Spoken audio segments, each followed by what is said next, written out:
ব্যক্তি থেকে পরিবার, সমাজ থেকে রাষ্ট্র, দেশ থেকে বিশ্ব, সবকিছুর চালিকায় রাজনীতি। তাই রাজনীতির 10 দিক নিয়ে রাজকাহন নিবেদন করছে জিপে ইস্পাত।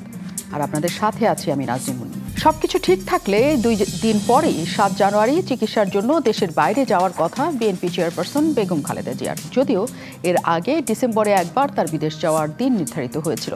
তবে সেই সময় বেগম খালেদা জিয়ার বিদেশে না যাওয়া নিয়ে নানা আলোচনার বাতাসে ভাসতে থাকে। তার মধ্যে অন্যতম আলোচনা ছিল -2 ফর্মুলার আশঙ্কা থাকাতেই বিএনপির এই শীর্ষ নেত্রী দেশ ছাড়ছেন না। -2 আতঙ্কে বিএনপি অন্তর্বর্তীকালীন সরকারের দায়িত্ব নেওয়ার পর থেকেই আছে। কি তার কারণ তা স্পষ্ট করেনি বিএনপি। এরই মধ্যে সেনাপ্রধান দেখা করেছেন বিএনপি চেয়ারপারসনের সাথে। একান্ত সেই সাক্ষাতে কি আলাপ হয়েছে তাও জানা যায়নি। এদিকে ছাত্রদের সাথে বিএনপির দূরত্ব স্পষ্ট হলেও সরকারের সাথে বিএনপির সম্পর্ক কেমন যাচ্ছে তা স্পষ্ট নয়। দ্রুত নির্বাচনের বিষয়ে বিএনপি যত আগ্রহী, ঠিক ততখানি অনাগ্রহ বৈষম্য বিরোধী ছাত্রদের। জাতীয় নাগরিক কমিটি এখনো দল গঠন না করলেও যারা ইতিমধ্যে তাদের কিংস পার্টির তকমা দিতে শুরু করেছেন, উল্টো তারাই নাকি কিংস পার্টি হয়ে রাজনীতি শুরু করেছিলেন এমন অভিযোগ তাদের। এছাড়া বিএনপিকে ইঙ্গিত করে বলেছেন, যারা নির্বাচনের পর এসে সংস্কারের করার কথা বলছে তাদের কেন বিশ্বাস করতে হবে, তাদের প্রশ্নও সেটি। নির্বাচনে জিতে সরকার গঠন করার অন্যতম ভাগিদার বিএনপির সাথে ছাত্রদের দূরত্বের কারণ কি? চিকিৎসা শেষে কবে দেশে ফিরবেন বিএনপি নেত্রী? গণ অভ্যুত্থানের মাধ্যমে শেখ হাসিনা সরকারের পতনের পরও এখনও কেন সন্দেহ, ষড়যন্ত্র, অবিশ্বাসের পতন হয়নি দেশে? এসব নিয়ে আলোচনায় আজ রাজকাহন স্টুডিওতে আছেন বিএনপির প্রশিক্ষণ বিষয়ক সম্পাদক KBM মোশাররফ হোসেন এবং আছেন খেলাফত মজলিসের মহাসচিব ডক্টর আহমদ আব্দুল কাদের। আর দর্শক, কিছুক্ষণের মধ্যে আমাদের সাথে এসে যুক্ত হবেন জাতীয় পার্টির অতিরিক্ত মহাসচিব এবং সাবেক সংসদ সদস্য ব্যারিস্টার শামীম হায়দার পাটোয়ারি। অনেক ধন্যবাদ দর্শক যারা আমাদের সাথে যুক্ত হয়েছেন এবং স্বাগত জানাই এই অনুষ্ঠানে অতিথিদের প্রতি কৃতজ্ঞতা যারা রাজকাহনে যুক্ত হয়েছেন। আমি শুরু করতে চাই ডক্টর আহমদ আব্দুল কাদেরকে দিয়ে, তিনি মহাসচিব খেলাফত মজলিস। রাজকাহনে স্বাগত আপনাকে। শুরুই করি। বলা হয়ে থাকে এই বছর আসলে রাজনীতির জন্য খুবই বড় গুরুত্বপূর্ণ বছর, কারণ নির্বাচন আসলে এই বছর হবে কি হবে না সেটি নিয়ে যেমন প্রশ্ন আছে, রাজনৈতিক দলগুলো কি করবে তা নিয়েও প্রশ্ন আসছে, সরকারের অবস্থান কি হবে, নানা প্রশ্ন। আপনাদের কি মনে হয় আসলে এই বছর আপনারা কিভাবে দেখতে চান রাজনীতির অঙ্গনে, এবং আপনার কি মনে হয় কিনা যে এই সরকারের প্রতি আপনাদের কোনো অবিশ্বাসের জায়গা আছে? ধন্যবাদ আপনাকে এবং সাথে সাথে ডিবিসি দর্শকবৃন্দকে। আমাদের এই সরকার নিয়ে অবিশ্বাস এগুলো সৃষ্টি হয় নাই। আমরা সরকারের প্রতি আস্থা এগুলো রাখি, বিশেষ করে সরকারের প্রধান যিনি ডক্টর ইউনূসের প্রতি আমাদের আস্থা আছে। দ্বিতীয় প্রশ্ন হচ্ছে আমরা কীভাবে দেখতে চাই। আমরা মনে করি যে এই বছরের মধ্যে নির্বাচন হওয়া প্রয়োজন, ডিসেম্বর ক্রস না করা উচিত, এটা আমরা মনে করি এবং দাবিও জানাচ্ছি। সঙ্গে সঙ্গে যে সমস্ত ইস্যু এখন আছে দেশে, বিশেষ করে আইন শৃঙ্খলা, দ্রব্যমূল্য, এই দুটোই তো বড় ইস্যু এবং এটা এই গভর্নমেন্ট ক্ষমতা আসার পর থেকে এগুলো শুরু হয়েছে, এখনও সমাধান হয় নাই। তৎসঙ্গে উপদেষ্টা যারা আছেন তাদের মধ্যে পরবর্তী নিয়োগপ্রাপ্ত অনেক উপদেষ্টা নিয়ে বিতর্ক আছে, উপদেষ্টা কার্যক্রম কথাবার্তা নিয়ে বিতর্ক আছে। তৎসঙ্গে আছে ছাত্রদের সমস্যা। আমরা ছাত্ররা আন্দোলন করেছে, সফলতা হয়েছে, আমরা এটা সাধুবাদ জানাই এবং আমরা কৃতজ্ঞতাদের প্রতি। তার অর্থে এই বোঝায় না যে তাদেরকে সব কিছু করতে হবে। দেশের রাজনৈতিক দল আছে এবং অনেক কাজ তাদের দায়িত্ব আছে। এখন যে সময়টা দেখা দিয়েছে, আপনি বলছেন বা অনেকে বলছে, ছাত্রদের সঙ্গে রাজনৈতিক দলগুলোর দূরত্ব তৈরি হয়েছে এবং কেউ বলছেন যে উপদেষ্টা পরিষদের সঙ্গেও কি দূরত্ব তৈরি হচ্ছে। এগুলো আমাদের দেশের রাজনীতির জন্য খুবই ক্ষতিকর এবং আমরা মনে করি না হওয়া উচিত। আপনি কি মনে করছেন যে দূরত্ব তৈরি হয়েছে? না, কেউ মনে করছে। আপনাদের কি মনে হয়? বিশেষ করে ছাত্রদের সঙ্গে দূরত্বটা বিএনপির তো স্পষ্টই দেখা যাচ্ছে, কারণ তারা কিছু কথা বলছে এবং ছাত্ররা কিছু কথা বলছে, বিএনপিকে ইঙ্গিত করে কথা বলছে। এটা প্রমাণ করে যে এক ধরনের দূরত্ব তৈরি হচ্ছে। আমি মনে করি এটা এমন জায়গায় যায়নি যে এটা সমাধান করা যাবে না। এখন সবাই পক্ষকে, আমি মনে করি সব পক্ষকেই ছাত্রদের ব্যাপারটাকে আমলে নিয়ে সমাধান করতে হবে।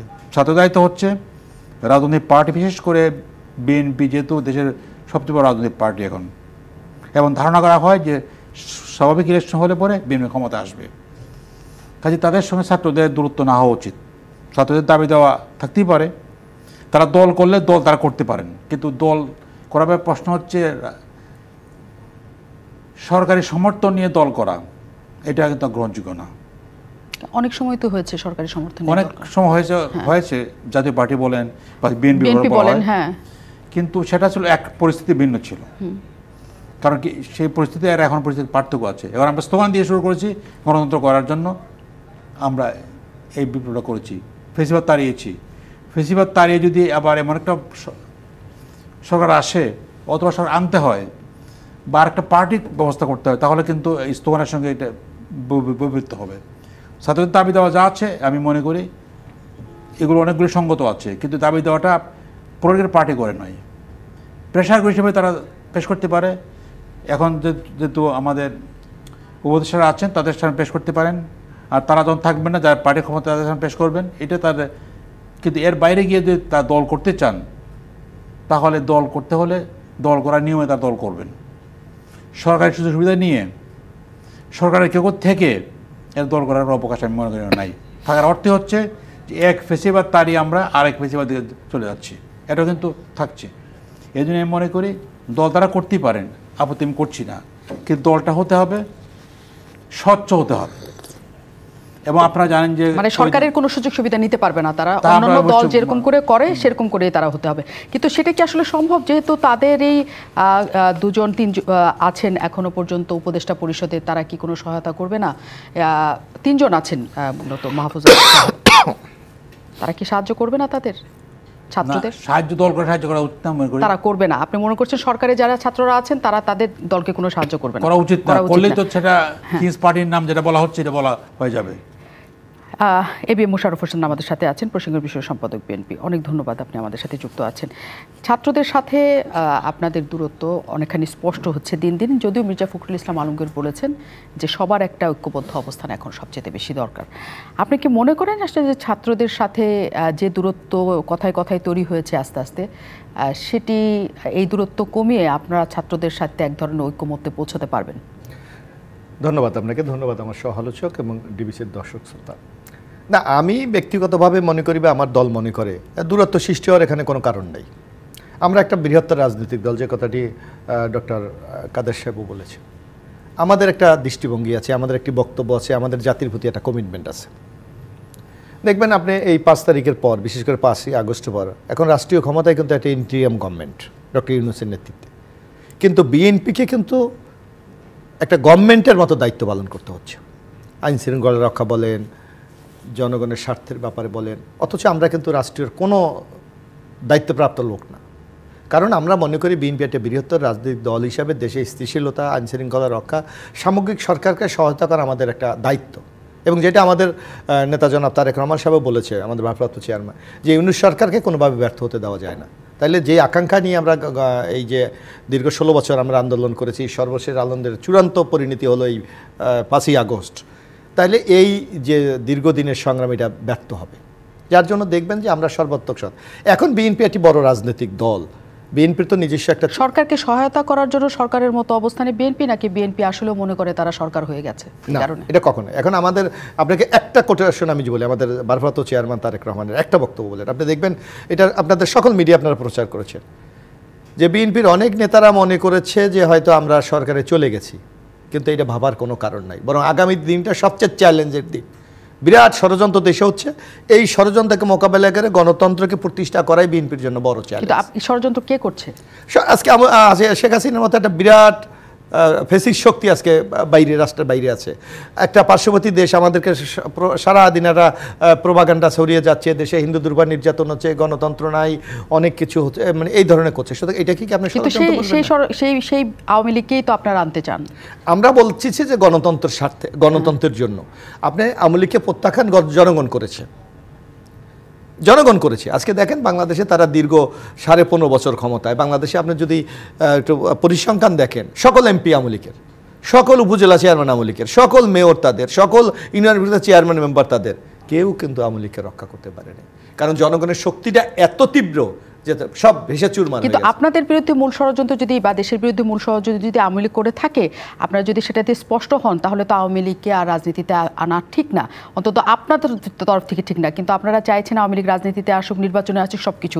বিষয়টা কি দুরকম হয়ে যাচ্ছে না, দুরকম। আমরা মনে করি যে দেশের মালিক জনগণ। আজকে একটা অভ্যুত্থানের মাধ্যমে তারা পালিয়ে গেছে। যদি আওয়ামী লীগকে আপনি নির্বাচনের মাধ্যমে, ভোটের মাধ্যমে যদি তাদেরকে পরাজিত করেন, এটা কনস্টিটিউশনালি এটা ডকুমেন্টেড রয়ে যাচ্ছে। সুতরাং এই ক্ষেত্রে দুদিন পর আওয়ামী লীগ বলবে আমরা যদি নির্বাচনে অংশগ্রহণ করতাম, আমরা জনগণ আমাদের পক্ষে থাকতাম। আপনি কি মনে করেন যে এই কারণে ছাত্রদের সাথে আপনাদের দূরত্বটা মূলত তৈরি হচ্ছে? ছাত্রদের একটা ধরেন রাজনৈতিক দলের একটা দায়িত্ববোধ আছে, রাজনৈতিক দলের একটি জনগণের প্রতি একটা কমিটমেন্ট আছে। যেমন আমরা একটা কথা প্রায় বলি, ইউনূস সরকারের, ডক্টর ইউনূস সরকারের কিন্তু দুটি কাজ। একটা হলো প্রয়োজনীয় সংস্কারে আগামী দিনে দেশটাকে নির্বাচনের দিকে নিয়ে যাওয়া, আর আরেকটা হলো প্রতিনিয়ত তাদেরকে রাষ্ট্র পরিচালনা করতে হচ্ছে। এই দুটার মধ্যে কিন্তু আপনাকে সমন্বয় করতে হয়ে ওনাকে এগিয়ে যেতে হচ্ছে। কিন্তু ছাত্রদের কি সেই সমন্বয় করার প্রয়োজন আছে? তারা তো একটা পেশার গুরু হিসেবে এখানে কাজ করছে।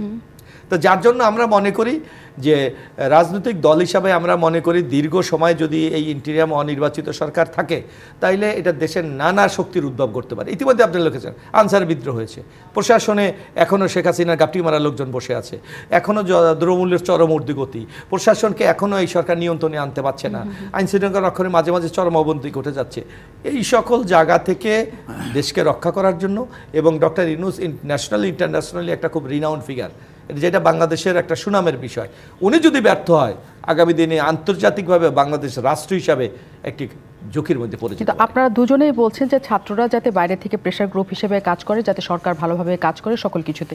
কিন্তু ছাত্ররা যা কিছু চাইছে, রাষ্ট্রপতির পদত্যাগ থেকে শুরু করে, সংস্কার থেকে শুরু করে, এই যে জুলাই গণ অভ্যুত্থানের তারা ঘোষণাপত্র দিতে চান, অনেক কিছু তাদের দাবি দেওয়া। সেই দাবি দেওয়ার বেশিরভাগই বিএনপি উল্টো দিকে দাঁড়িয়েছে, তাদের অন্য রাজনৈতিক দলগুলো দাঁড়িয়েছে। তাহলে ছাত্ররা যে প্রেশার গ্রুপ হিসেবে কাজ করবে, রাজনৈতিক দলগুলো চায়, তারা তো রাজনৈতিক দলের জন্যই প্রেশার গ্রুপ হিসেবে। এখানে আমাদের বক্তব্য কিন্তু স্পষ্ট। আপনি দেখবেন আমরা কি বলেছি। আপনি এখানে একটা কন্ট্রাডিক্টরি তৈরি হয়েছে কখন। আপনি একদিকে বলছেন বিপ্লব, যে মানে জুলাই বিপ্লব, আগস্ট বিপ্লব, তাহলে আপনি বিপ্লব যদি কোথাও সংগঠিত, সেখানে কনস্টিটিউশন থাকে না, কনস্টিটিউশন সাসপেন্ড হয়ে যায়, বাতিল হয়ে যায়। কিন্তু আপনি তো এই গভর্নমেন্টটা শপথ নিয়েছেন কনস্টিটিউশনের আওতায়। কনস্টিটিউশনের আওতায় আপনি সংবিধান মেনে আপনার রাষ্ট্রটা পরিচালনা করছেন। যেখানে রাষ্ট্র পরিচালনা আপনি করছেন, সেখানে সংবিধান আপনি চেঞ্জ করবেন কিভাবে? রাষ্ট্রপতিকে আপনি পরিবর্তন করবেন কিভাবে? ওইটা কি? হ্যাঁ, তারা যখন ঘোষণাপত্র তৈরি করবে, তার মানে তার সাথে সাথে সংবিধান বাতিল হয়ে যাবে। এই প্রক্রিয়া যখন থাকবে, এবং বলা হচ্ছে রাজনৈতিক দলগুলোর সাথে আলোচনা করে সেটি করা হবে, রাজনৈতিক দলগুলোতে তাতে সম্মতি আছে কিনা আমি বিরতির পর জানতে ফিরবো, কারণ অন্য অতিথি আমাদের সাথে যোগ দিতে চাইছেন। ফিরছি বিরতির পর। আমন্ত্রণ আরও একবার, রাজকাহনে আমাদের সাথে অতিথি এসে যুক্ত হয়েছেন ব্যারিস্টার শামীম হায়দার পাটোয়ারি, অতিরিক্ত মহাসচিব জাতীয় পার্টি, এবং তিনি আমাদের সাথে যুক্ত হওয়ার জন্য অনেক ধন্যবাদ আপনাকে, আমাদের সাথে যুক্ত হয়েছেন। বিরতিতে যাওয়ার আগে আমরা যে আলোচনাটাতে ছিলাম, সেটা হচ্ছে অবিশ্বাসের রাজনীতি এখন আছে কেন তৈরি হচ্ছে সেটা, এবং ছাত্রদের দল গঠনকে নিয়ে রাজনৈতিক দলগুলোর সাথে এক ধরনের দূরত্ব তৈরি হচ্ছে কিনা। প্রসঙ্গক্রমে আসছিল, সবাই চায় যে ছাত্ররা প্রেশার গ্রুপ হিসেবে কাজ করুক, কিন্তু ছাত্ররা যেসব প্রেশার দিচ্ছে সেগুলো তো আবার রাজনৈতিক দলগুলো ঐক্যমত্যে পৌঁছাতে পারছে না।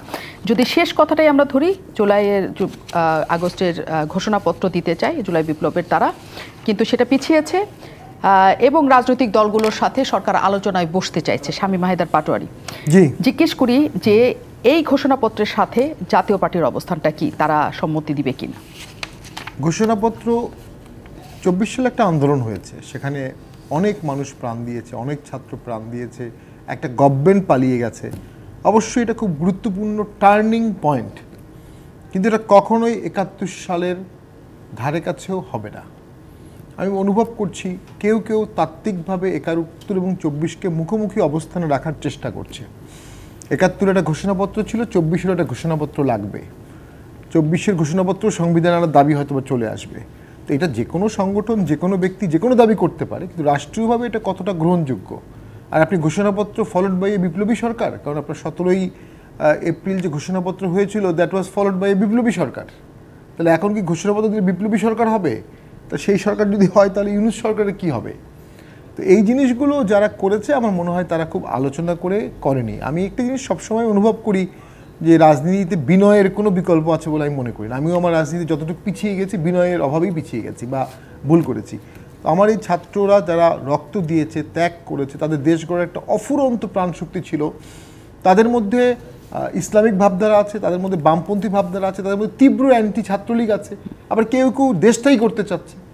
তাদের উচিত ছিল মোশাররফ ভাই বা আমার এই ভাই বা আমি এরকম 100 জন পলিটিশিয়ানের সাথে 1 বছর ধরে কথা বলা, কথা বলতে বলতে মিশতে মিশতে তারা একটা রিয়েল পিকচার পেত, আমরাও পেতাম। আমাদের মধ্যেও ইউথ ভার্সনটা, জেনজির ফিলোসফিটা ট্রান্সমিট হতো। কিন্তু এখানে একটা একচ্ছত্রবাদের দৌড় চলেছে যে কে আন্দোলনটাকে ক্যাশ করে ফেলবে কুইক, এবং যেটা হচ্ছে ইভেনচুয়ালি নাগরিক বৈষম্য বিরোধী ছাত্র একটা কমিটি আছে, নাগরিক কমিটি, ইনকিলাব মঞ্চ, গণ অধিকার যেটা নুরুর দল, সেটা প্রাচীন দল, সব আছে। তো এখানে মিছিল হচ্ছে যে হাম লেকার লেঙ্গে আজাদি, এ কি কাশ্মীর নাকি বাংলাদেশ যে এখানে এই ধরনের মিছিল লাগবে? বাংলাদেশের মিছিল বাংলাদেশের মতো হবে, গণতন্ত্র চাই, স্বাধীনতা চাই, বৈষম্যহীন সমাজ চাই। তো ওই মিছিলগুলো দিয়ে কেউ কেউ এটাকে খুব একটা শান্তি পাচ্ছে। সেইখানে ঘোষণাপত্রের উদ্দেশ্যটা কি? ঘোষণাপত্রের উদ্দেশ্য একটাই হতে পারে, জলটা ঘোলা হয়ে যাবে, ঘোলার মধ্যে কে মাছ শিকার করবে। আমার দৃঢ় বিশ্বাস কে মাছ শিকার করবে যা এই ছাত্ররা জানে না, এবং যখন মাছ শিকার কেউ করে ফেলবে তখন একসময় এই ছাত্রদের একটা বিশাল অংশ বলবে ভুল হয়ে গেছে। এই ওয়েস্ট বেঙ্গলেও নকশালপন্থীরা বলেছে ভুল হয়ে গেছে, 72, 73, 74 বাংলাদেশের জাসদের আন্ডারগ্রাউন্ডে যাওয়া লোকরা বলেছে ভুল হয়ে গেছে। তো ভুল হয়ে যাবে, কিন্তু আপনি বলছেন এটা হঠাৎ করে নেওয়ার ছাত্রদের সিদ্ধান্ত পরবর্তীতে নিশ্চয়ই ঠিক হয়ে যাবে, কিন্তু 31 ডিসেম্বর তারা যে কাজটা করতে চাইলেন আগের থেকে ঘোষণা দিয়ে যে 31 ডিসেম্বরেই তারা ঘোষণাটা দিবেন, পরবর্তীতে সরকার যখন এটার দায়িত্বটা নিয়ে ফেললো, যদি এটা ছাত্রদের ভুল হইতো বা হঠাৎ করে নেওয়ার সিদ্ধান্ত তারা নিতেন, তাহলে তো আগামীকাল থেকে আপনি জানেন 11 তারিখ পর্যন্ত ঘোষণাপত্র সপ্তাহ তারা পালন করবে, কর্মসূচি পালন করবে, এবং তারপরে তারা কিন্তু বড় ধরনের হুঁশিয়ারি দিয়েছে যে তারপরে এর মধ্যে যদি কোনো রকমের উদ্যোগ সরকারের তরফ থেকে না পায় তারা, তাহলে তারা একটা বড় ধরনের কর্মসূচির দিকে যাবে। কাজে তারা এটি যে হালকাভাবে নিয়েছে, হঠাৎ করে নিয়েছে, এর মাধ্যমে তো বোঝা যায় না তারা চাইছে যে সঠিকভাবে সেটা হোক। আপনি কি মনে করেন কিনা যে এই 7 দিনের মধ্যে রাজনৈতিক দলগুলোর সাথে আলোচনার প্রেক্ষিতে সরকার ঘোষণাপত্র তৈরি করতে পারবে বা দিতে পারবে? দেখুন, জাতীয় পার্টিকে এ বিষয়ে এখনও ডাকা হয়নি। ডাকা হলে জাতীয় পার্টি ফর্মালি কী বলবে জানি না, তবে আমার ব্যক্তিগত অভিমত এই ধরনের ঘোষণাপত্রের প্রতি অন্তত আমি কোনো আগ্রহের কারণ দেখি না। বিএনপি স্পষ্ট না করে দিয়েছে, ডক্টর ইউনূসের মুখপাত্র বলেছে তিনি জানতেন না। তাহলে কাদেরকে নিয়ে ঘোষণাপত্র হবে? এই যে ঘোষণাপত্র আমি পড়েছি, ওখানে লেখা উইটা কারা? আসলে উইটা কি সব বাঙালি হবে? ওইটা একটা গোষ্ঠী বাঙালি হতে পারে। সেখানে মার্শাল লর বিরুদ্ধে বলা আছে, অথচ মার্শাল ল হওয়ার পরেই তো জামাত ইসলামী রাজনীতি করার সুযোগ পেল। জিয়াউর রহমান ক্ষমতা আসার পরেই তো জামাত ইসলামী রাজনীতি করার সুযোগ পেল। এরশাদ স্যার ক্ষমতা নেওয়ার পরেই তো জামাত ইসলামী ভোট করার সুযোগ পেল। সেখানে 111-এর কথা বলা আছে। 111 যদি না আসতো তাহলে তো সেই সময়ে 2006 সালে অনেক কিছু এলোমেলো হয়ে যেত। তো বেসিক্যালি ওইটাখানে লেখা হয়েছে, একটা বিশেষ ফিলোসফিকে আনার চেষ্টা করা হয়েছে, এবং সেখানে অনেক এলোমেলো ভাবও আছে। আমি যেটা মনে করি, যে দেশে ট্রাফিক প্রচুর, যে দেশে প্রচুর মানুষ অনবরত দরিদ্র হয়ে যাচ্ছে, যে দেশে জব ক্রিয়েশন একটা বিগ ইস্যু, খাদ্য সংকটের সম্ভাবনা আছে, পলিটিক্যাল ডিসপুট আছে, ঐক্যমত নাই। ডক্টর ইউনূস স্যার তো ইউনিটি করেছেন, কিন্তু সেটা ইউনিটি করেছেন উনি ডাইভার্সিফাইয়ের মধ্যে না, উনি ডাইভার্সিফাইয়ের মধ্যে ডাইভার্সিফাইড। উনি যে অংশের ছিলেন সেই অংশকে নিয়ে ঐক্যমত করেছেন, একটা অংশকে তো বাদ দিয়ে ঐক্যমত করেছেন, একটা অংশকে বাদ দিয়ে তো ঐক্যমত হতে পারে না। কিন্তু আপনার কি মনে হয় যে ছাত্ররা এটা আসলে কেন করতে চাইছে? তারা পরবর্তীতে ভুল হোক, সিদ্ধান্ত ঠিক হয়নি এরকম যদি পরবর্তীতে ভাবে, আপাতত তো তারা ভাবছে এটা ঠিক, তাদের আপাতত ঠিক ভাবার পেছনে কি কারণ? ছাত্ররা এটা থেকে কি সুফলটা ঘরে নিতে চাইছে? দেখুন, একটা অদম্য প্রাণশক্তি দিয়ে তারা বিগত সরকারের পতন ঘটিয়েছে। মুখ্য ভূমিকায় তারা ছিল, সবাই ছিল, বিএনপি ছিল, সেনাবাহিনী ছিল, সেনাবাহিনীর রিটায়ার্ড অফিসাররা ছিল, কৃষক প্রাণ দিয়েছে, শ্রমিক প্রাণ দিয়েছে, কিন্তু ছাত্রদের একটা ইনডমিনেবল স্পিরিট ছিল। সেই স্পিরিটটাকে ট্রান্সফর্ম করতে পারিনি আমরা। সেই স্পিরিটটাকে আমরা কোথায় ট্রান্সফর্ম করেছি? 3 জনকে উপদেষ্টা বানানো হয়েছে। সেই স্পিরিটটাকে আমরা কোথায় ট্রান্সফর্ম করেছি? বিভিন্ন মন্ত্রণালয়ে গেলে শুনতে পেয়েছি সব ছাত্ররা নাকি বসে থাকে। সেটা কোথায় করেছি? আমরা শুনতে পেরেছি যে বিভিন্ন রাষ্ট্রপতি হটাও, অমুক হটাও, এই আন্দোলন, কবর, শুধু কবর রচনা হবে। গত 5 মাসে কতগুলো কবর রচনা হয়েছে আল্লাহ জানে। কবিরাও ভয় পেয়ে যাবে, এত কবর কীভাবে আসলো। ছাত্রদের এই স্পিরিটটাকে গাইডেন্স দিয়ে দেশের প্রকৃত কাজে লাগানোর দায়িত্ব ছিল এই সরকারের, কিন্তু এই সরকার কোনো একটা কারণে ছাত্রদেরকে সেভাবে প্রকৃত কাজে ব্যবহার করতে পারেনি।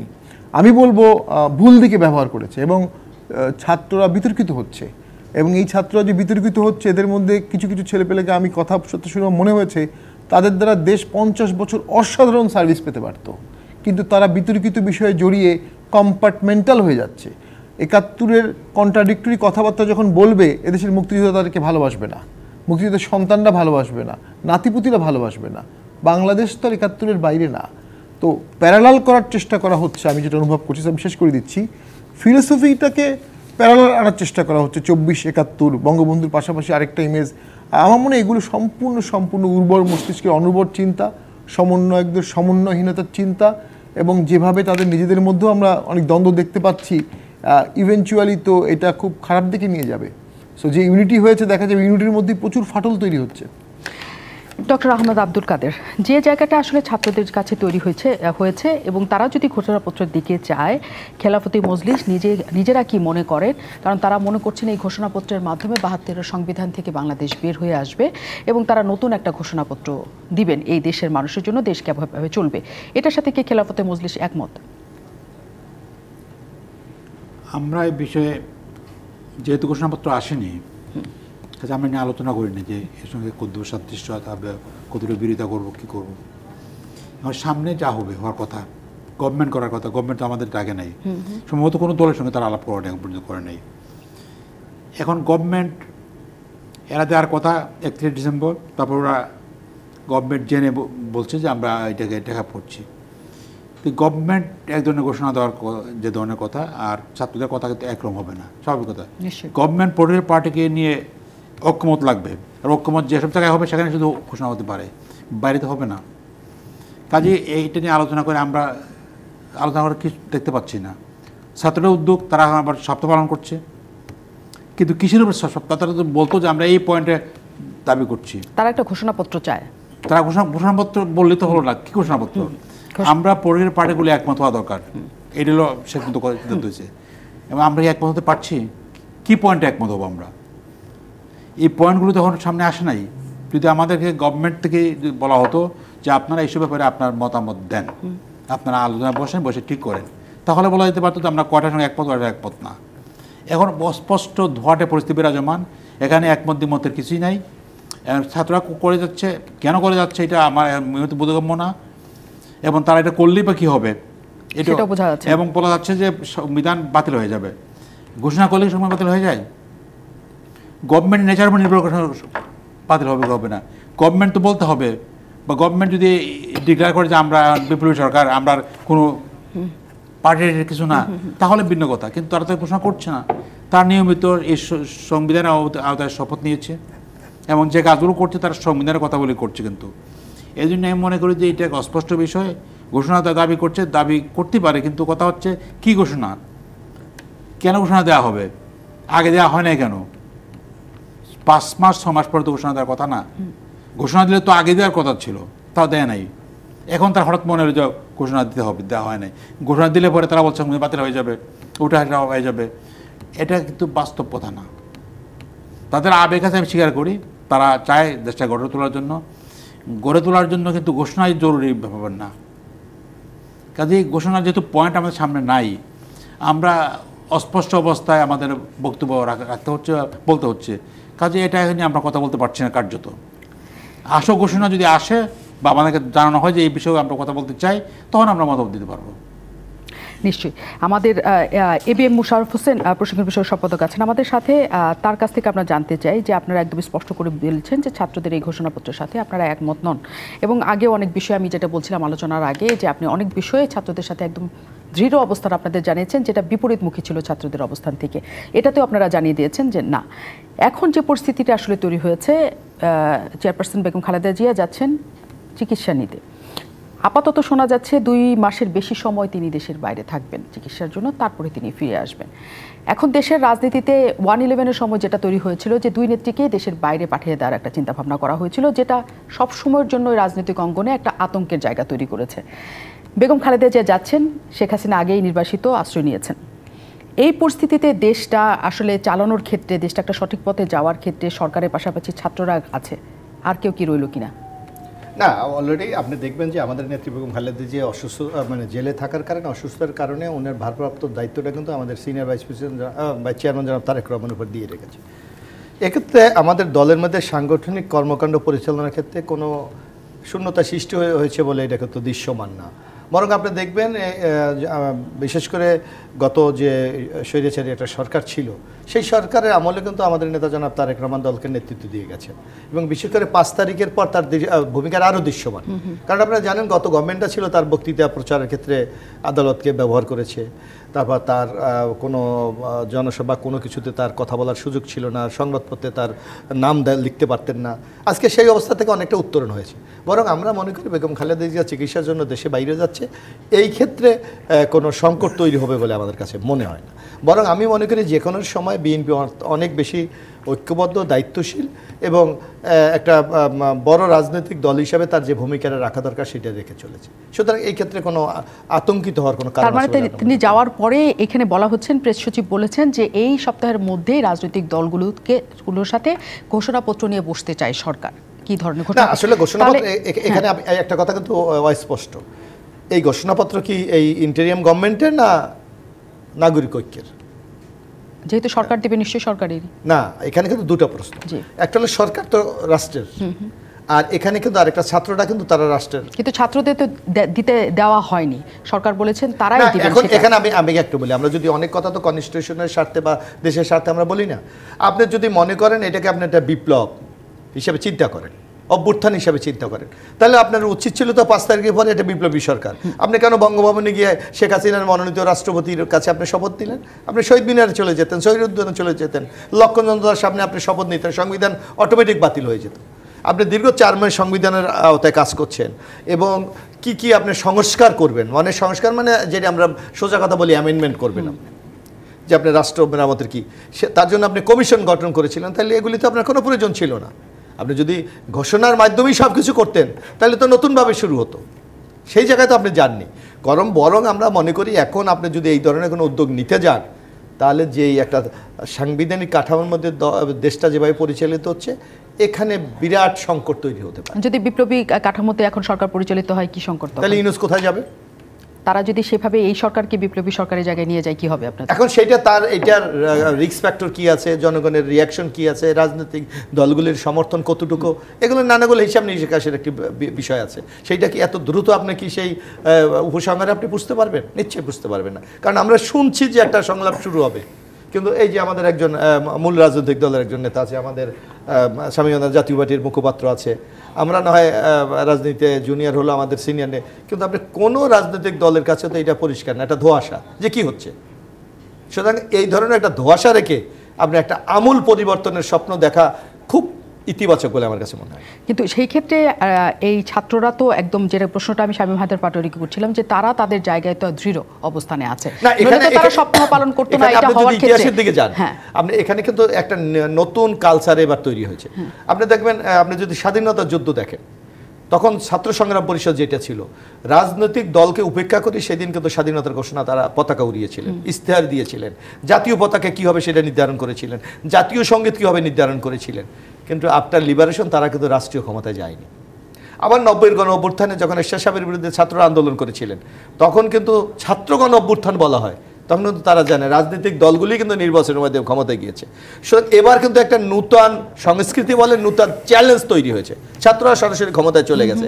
সুতরাং তাদেরকেও চিন্তা করতে হবে যে আগামী দিনে রাষ্ট্রটা তারা কিভাবে দেখতে চায়। তারা যেভাবে দেখতে চায় তাদের তরফ থেকে একটি দল গঠনের চিন্তা ভাবনা হচ্ছে, কিন্তু রাজনৈতিক দলগুলো থেকে বলা হচ্ছে যে এটা একটা কিংস পার্টি তৈরি হবে, সেটা করতে দেওয়া হবে না। তারা যদি রাজনৈতিক দলগুলো তৈরি করে, যারা উপদেষ্টাতে আছেন তারা কিন্তু স্পষ্ট বলছেন বৈষম্য বিরোধী ছাত্র আন্দোলনের আমরা কেউ না এখন, আর আমরা উপদেষ্টা। কাজেই তাদের সাথে আপনারা একসাথে করে কিংস পার্টি বলা যাচ্ছে না, কারণ সরকারের কেউ তো যে ওই দলটা গঠন করছে না। তারপরও রাজনৈতিক দলগুলো আপনাদের কেন মনে হচ্ছে যে তারা কিংস পার্টি গঠন করে দেশটা? এখন হলো আপনি দেখবেন রাজনৈতিক দলগুলি তার নিজস্ব একটা কাঠামো আছে, নিজস্ব আইডিওলজি আছে, নিজস্ব কর্মসূচি আছে। তা আপনার এই দলগুলি আজকে আমরা যা লক্ষ্য করতেছি যে ইন্টেরিয়াম গভর্নমেন্টের মানে পৃষ্ঠপোষকতায় তারা কিন্তু কর্মসূচিগুলি পালন করছে। আপনি দেখেন এই যে জুলাই ফাউন্ডেশন তৈরি হয়েছে, তার কর্মকর্তা কারা? বৈষম্য বিরোধী ছাত্র আন্দোলন। এই বৈষম্য বিরোধী থেকে যারা অ্যাডভাইজার হয়েছে তারা কারা? একইভাবে। এবং আমরা যেইটা পত্রপত্রিকা যারা শামীম হায়দার পাটোয়ারি বলেছে স্পষ্ট ভাষায়, যে আমরা বলি গভর্নমেন্টের নানা ক্ষেত্রে এদের একটা ব্যাপক ইন্টারফারেন্স আছে। তা আপনি অস্বীকার করবেন কিভাবে যে গভর্নমেন্টের পৃষ্ঠপোষকতা এরা চলছে না? কিভাবে অস্বীকার করবেন আপনি? এই জন্যই বলা হচ্ছে, হ্যাঁ আমাদের দলের পক্ষ থেকে স্পষ্ট ভাষায় বলা হয়েছে, যদি কোনো গণতান্ত্রিকভাবে কোনো রাষ্ট্র মানে রাজনৈতিক দল তৈরি হয় আমরা অবশ্যই স্বাগত জানাবো, কিন্তু সেইটা সরকারের পৃষ্ঠপোষকতায় নয়। কিন্তু পৃষ্ঠপোষকতায় এই দেশে বড় বড় রাজনৈতিক দল তৈরি হয়েছে, বিএনপিও তৈরি হয়েছে। না, এটার সাথে আপনার সাথে আমি দ্বিমত করি। আপনাকে একটু ইতিহাসের দিকে আপনি তাকাতে হবে। 1975 সালে 25শে জানুয়ারি সকল রাজনৈতিক দলকে নিষিদ্ধ করে সেদিন বাকশাল কায়েম করেছিলেন, আপনার নিশ্চয় মনে আছে। খন্দকার মুস্তাক ক্ষমতায় এসে মানে অভ্যুত্থানের মাধ্যমে এই হত্যাকাণ্ডের মাধ্যমে ক্ষমতায় এসে ওনারা কিন্তু রাজনীতিকে নিষিদ্ধ করেছিলেন। তারপর 1976 সালে ওই যে গণ অধ্যাদেশ অনুসারে রাজনৈতিক দলকে নিবন্ধন করা হয়, সেই নিবন্ধনকৃত একটি রাজনৈতিক দল বিএনপি সেই নিবন্ধন তখন বিএনপির প্রতিষ্ঠাতা তখন কোনো রাজনৈতিক দলই ছিল না, ছিল না। প্রতিষ্ঠাতা তখন রাষ্ট্রপতি হিসেবে ছিলেন না, প্রতিষ্ঠাতা কিন্তু জিয়া রহমান সাহেব প্রথম কিন্তু জাগো দল হিসাবে বিচারপতি সাত্তার ছিলেন। হ্যাঁ, তারপরে জিয়া রহমান এসেছে। হ্যাঁ, তারপরে কিন্তু সেটা সময়ের প্রয়োজন, তারপরে গঠিত হয়েছে। হ্যাঁ, সেটা বলতে পারেন যে সেটা সময়ের প্রয়োজন ছিল। বাংলাদেশে কোনো রাজনৈতিক শক্তি ছিল না, সেইটা বলতে পারেন। কিন্তু ওই সময় এখন তো আপনার বাংলাদেশের সকল রাজনৈতিক দল দৃশ্যমান, কিন্তু তারা মনে করছে এখনো রাজনৈতিক দলের দরকার আছে, কারণ তারা মনে করে বিএনপি এবং আওয়ামী লীগ একই মুদ্রার এপিঠ ওপিঠ। আমরা বিরতির পর ফিরতে চাই, তাহলে রাজনৈতিক দলগুলো কি করবে সেটা জানতে। শেষ মুহূর্তে আছি আমরা, এবং ছোট করে আমাদের অতিথিদের কাছ থেকে জানতে চাই সামনে নিয়ে নতুন বছর তো শুরু হয়েছে, এই বছরটাতে তারা আসলে কি করতে চান। ব্যারিস্টার শামীম হায়দার পাটোয়ারি অনেক ঘটনা বা অঘটন ঘটার সম্ভাবনা আশঙ্কা দুটোর কথাই বলছেন। জনগণ যে এই বছরটাই আসলে খুবই গুরুত্বপূর্ণ, কি মনে হয় আসলে নির্বাচন পর্যন্ত যাওয়ার ক্ষেত্রে এই বছরটার সবচেয়ে ঝুঁকি আপনি কি মনে করছেন?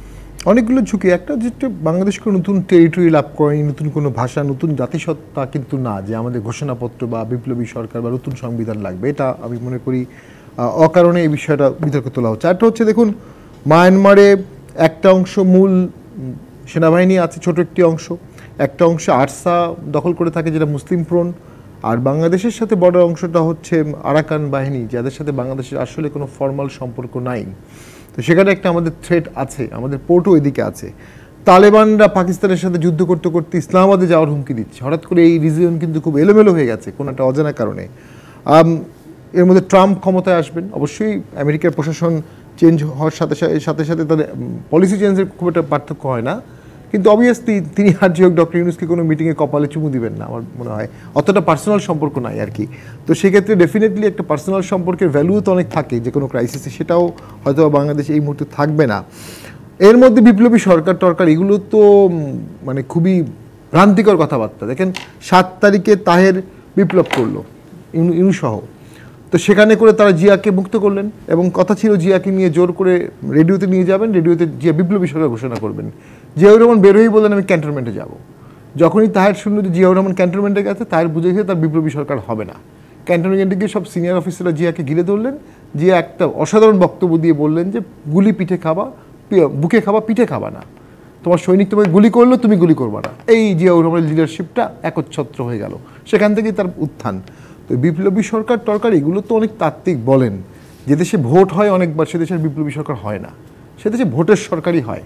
আর এই সরকারের ভোটই করতে হবে আলটিমেটলি। ভোট করতে পারলে সরকার সফল। যেমন অনেক ছাত্র, বিশেষ করে দিচ্ছি, অনেক ছাত্র বা বিপ্লবীরা বলছে বা আন্দোলনকারীরা বলছে যে নির্বাচনের জন্য আমরা আন্দোলন করি নাই। তাহলে কি নির্বাচন না হওয়ার জন্য কি কেউ আন্দোলন করেছে নাকি? সেটা নিশ্চয়ই না। তো এই জিনিসগুলো সবাইকে উপলব্ধি করতে হবে। দেশ একটাই দেশ, অনেকগুলো দল, অনেকগুলো মত, অনেকগুলো ধারা থাকবে, অনেকগুলো শাখা প্রশাখা থাকবে, সবাইকে নিয়ে ইউনিটির মাধ্যমে একটা দেশ থাকতে হবে। তখন আমাদের ফরেন পলিসি শক্তিশালী হবে, অর্থনীতি শক্তিশালী হবে। ডক্টর আহমেদ আব্দুল কাদের, কি মনে হয় আসলে এই বছরের মধ্যে আপনারা নির্বাচন চান কিনা বিএনপির মতো? এটা আমি আগেই বলেছি, এটা আমি চাই কথা বললাম না, প্রায় সব দলই চাই এই বছরের মধ্যেই। এই বছরের মধ্যে আচ্ছা, এবং ডক্টর ইউনূস তো এটা বলেছেনই, উনি দুইটা বছর শেষে বা সামনের বছর শুরুতে শর্ত লাগিয়ে বলেছেন। হ্যাঁ, তা আমরা মনে করি এই বছরের মধ্যে হওয়া উচিত। কেমন কাজে আমরা চাচ্ছি, মানে যে আইন শৃঙ্খলা পরিস্থিতি, যে ভোটার তালিকা, যে এই বছরের মধ্যে সম্ভব হবে? অসম্ভব কি আছে? ভোটার তালিকা তো স্টার্ট করতে বলছেন, জুনের মধ্যে সব কমপ্লিট হয়ে যাবে। আর আইন শৃঙ্খলা পরিস্থিতি তো এটা তো গভর্নমেন্টের দায়িত্ব। গভর্নমেন্ট যদি এটা ম্যানেজ না করতে পারে তাহলে তো দুর্ভাগ্যজনক এটা। এবং যেহেতু আইন শৃঙ্খলা পরিস্থিতি কন্ট্রোল করতে না পারা অর্থে হচ্ছে তাদেরকে ভোটের ব্যবস্থা করতে হবে, কারণ লিঙ্গান করলে তো আরও সমস্যা তৈরি হবে। এই জন্য আমি মনে করি যে আইন শৃঙ্খলা পরিস্থিতি কাটিয়ে উঠতে হবে, সঙ্গে সঙ্গে ভোটের দিকে যেতে হবে। কারণ ভোটবিহীন এখনকার যে পরিস্থিতি দেশ চালানো সম্ভব না। এটা শুধু বিএনপি বলছে, আমি বলছি না, আমরাও বলছি। আমরাও তো এই বছরের মাঝামাঝি আমরা চাই না এটা, আমরা বিএনপি বলছে হ্যাঁ অবশ্যই আমরা চাই না এটা। আমরা চাই যে ইলেকশনটা আগামী শীতকালেই হওয়া উচিত, এবং আর শীত না পার না হওয়া উচিত আর কি, আমরা চাই। এবিএম মোশাররফ হোসেন, একেবারেই আপনারাও চান অনেক আগের থেকে যে দ্রুততম সময় নির্বাচন হোক, কিন্তু ছাত্ররা একেবারেই চায় না। নাগরিক কমিটির নেতা বলেছেন, নাসিরউদ্দিন, তিনি বলেছেন যে সংস্কার আসলে পরে কখনো হয় না, এবং এই বিপ্লবের অর্থ একটা নির্বাচন দেওয়া ছিল না, দেশটাকে গঠন করা ছিল। তারা তাদের জায়গায় এখনো দৃঢ় এবং স্পষ্ট। সেই ক্ষেত্রে আপনাদের কিছু করণীয় আছে? আমি একটু কনস্টিটিউশনালি একটা প্রশ্ন করি। আপনি সংস্কার করলেন, আপনার মনে আছে 111 গভর্নমেন্ট যখন এসেছিল, ফখরুদ্দিন মইনুদ্দিন এখন অনেকগুলি অর্ডিন্যান্স অনেক কিছু জারি করেছিলেন। আওয়ামী লীগ এসে কি সব বাস্তবায়ন করেছে? যার কারণে কিন্তু এখনও মইনুদ্দিন ফখরুদ্দিন বাংলাদেশ মাটি চোখে দেখেনি। তা আপনাকে তো আপনি যেই সংস্কার করেন, যেই পরিবর্তন করেন, যেই বিপ্লব করেন, যে অভ্যুত্থান করেন, আপনাকে তো এগুলি সব বৈধতা দরকার আছে। বৈধতা কে দেবে? আগামী জনগণের দ্বারা নির্বাচিত পার্লামেন্ট। তা আপনি যারা আপনাকে বৈধতা দেবে তাদের সাথে তো আপনার একটা আস্থায় তাদেরকে আনতে হবে। কিন্তু এখন যে পরিস্থিতি তৈরি হয়েছে, বরং যে একটা কার্যকরী সংস্কার হওয়ার, যার যদি দলগুলি যে ঐক্যমত, আপনি যদি সেখানে দ্বিমত হয়, সেখানে যদি মতৈক্য হয়, তা আমার তো মনে হয় সেই সংস্কারও আপনারা খুব একটা চ্যালেঞ্জের মুখে পড়তে পারে। তা আমার তো মনে হয় যে ছাত্র যারা শক্তি, তাদেরকে তো এই সংস্কারটা যাতে স্মুথলি এগিয়ে যেতে পারে, সংস্কারটা যাতে রাজনৈতিক দলগুলির ঐক্যমতের ভিত্তিতে হতে পারে, সেই পদক্ষেপ গ্রহণ করা উচিত। আজকে আপনি করলেন, সব কিছুই করলেন, পরবর্তী পার্লামেন্ট সেটা অ্যাকসেপ্ট করলো না, তাহলে কী হবে? অর্থাৎ, এবং স্বামীমতা পাটোয়ারি কিন্তু একটা কথা বলছে, আপনি শুধু এখন বাংলাদেশ নিয়ে আপনাকে চিন্তা করলে কিন্তু হবে। আমরা কিন্তু এখন গ্লোবালি কানেক্টিভিটির মধ্যে আছি। আপনাকে সামগ্রিক বিষয় কিন্তু আপনাকে চিন্তা করে এগিয়ে যেতে হবে, এবং একটা বৃহত্তর শক্তি, সেটাকে আপনি ফেসিস্ট বলেন, সেটাকে স্বৈরাচারী বলেন, বিশেষ করে আওয়ামী লীগ, তারা কি আপনি মনে করেন রাতারাতি নিঃশেষ হয়ে গেছে? নিঃশেষ হয়ে গেছে? এখনও তো, আজকেও আমি দেখলাম কোন শিক্ষা প্রতিষ্ঠানে সংঘর্ষ হয়েছে। অর্থাৎ আপনাকে সবাইকে আস্থায় এনে কিন্তু আগামী দিনে বাংলাদেশটাকে এগিয়ে নিয়ে যেতে হবে। আর সেখানে যদি আমরা ব্যর্থ হই, তাহলে এর মাসুল কিন্তু টোটাল জাতিকে দিতে হবে। নিশ্চয়ই, সেটা নিশ্চয়ই কেউ চায় না। সবাই চায় যে দেশের সবাই সফল হোক, বিশেষ করে বিপ্লব যারা করেছেন এবং সমর্থন করেছেন দেশের সব মানুষ, সেখানে বিফলতার কোনো সুযোগ কারোর কাছেই নেই। সেই সফলতা সবার হাত ধরেই আসুক, সেটা নিশ্চয়ই সবাই চাইছে। অনেক ধন্যবাদ সাথে থাকার জন্য।